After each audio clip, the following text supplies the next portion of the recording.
महाभारत कथा के अनुसार द्रौपदी के चीरहरण के बाद सभी का सिर लज्जा से झुक गया था। ऐसे में धृतराष्ट्र ने द्रौपदी से 3 वरदान मांगने के लिए कहा था। इनमें से द्रौपदी ने केवल 2 ही वरदान मांगे थे। महाभारत कथा में यह बात तो सभी लोग जानते हैं कि किस तरह की परिस्थितियों में युधिष्ठिर सहित सभी पांडवों ने द्रौपदी को दांव पर लगाया था।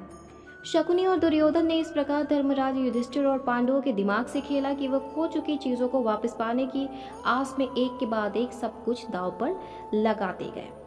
यहाँ तक कि उन्होंने अपनी पत्नी द्रौपदी तक को दांव पर लगा दिया। द्रौपदी के चीरहरण के समय श्री कृष्ण ने अदृश्य रूप में उनकी रक्षा की। यह चमत्कार देखकर सभा के वरिष्ठ जनों की अंतरात्मा ने उन्हें धिक्कारा तो धृतराष्ट्र ने द्रौपदी से अपने पुत्रों की तरफ से क्षमा मांगते हुए वरदान मांगने को कहा। तो आइए जानते हैं इस वीडियो के माध्यम से कि द्रौपदी ने धृतराष्ट्र से कौन से वरदान मांगे थे। दुशासन द्रौपदी को घसीटते घसीटते जब महल की राजसभा में लेकर आया तो अपनी लज्जा की रक्षा के लिए द्रौपदी श्री कृष्ण को पुकारने लगी। द्रौपदी के दर्द भरी पुकार मानो भगवान श्री कृष्ण ने सुन ली। दुशासन थक कर हार गया, पर वह द्रौपदी को वस्त्रहीन नहीं कर पाया। तभी भीमसेन ने उठकर ऊंचे स्वर में प्रतिज्ञा की कि मैं प्रतिज्ञा करता हूँ कि भरत वंश के कलंक दुशासन की छाती को फाड़कर युद्ध भूमि में इसका रक्तपान न करूं तो मेरा नाम भीमसेन नहीं। जब यह कांड हो रहा था तभी एक अद्भुत घटना घटी। राजा धृतराष्ट्र की अग्निशाला के भीतर आकर एक गीदड़ जोर जोर से रोने लगा।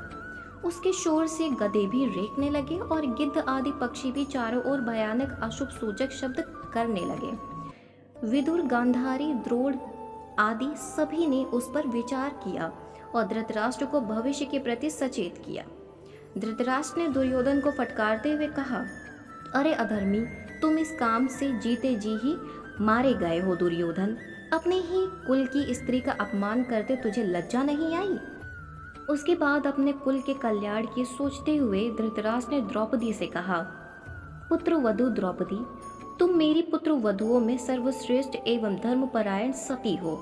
मैं तुमसे प्रसन्न हूँ। अपनी इच्छा अनुसार तुम जो भी चाहो वर मांग लो, मैं दूंगा। द्रौपदी ने धृतराष्ट्र से कहा, आप अगर मुझे वर देना चाहते हैं तो मैं आपसे मांगती हूँ कि मेरे पति युधिष्ठिर दास भाव से मुक्त हो जाए। धृतराष्ट्र ने उसे वर देते हुए युधिष्ठिर को दास भाव से मुक्त कर दिया। धृतराष्ट्र ने द्रौपदी को एक वर और मांगने के लिए कहा, जिससे उसने अन्य चारों पांडवों को रथ और धनुष बाण सहित मुक्त करा लिया। इस तरह पांडव एक बार फिर से अपने अस्त्र शस्त्रों के साथ स्वतंत्र हो गए। 2 वर मिलने के बाद द्रौपदी शांत हो गई। धृतराष्ट्र ने द्रौपदी को तीसरा वरदान मांगने के लिए कहा, जिसके जवाब में द्रौपदी ने कहा, लोभ से धर्म का नाश होता है, इसीलिए मुझे तीसरे वरदान की कामना नहीं है।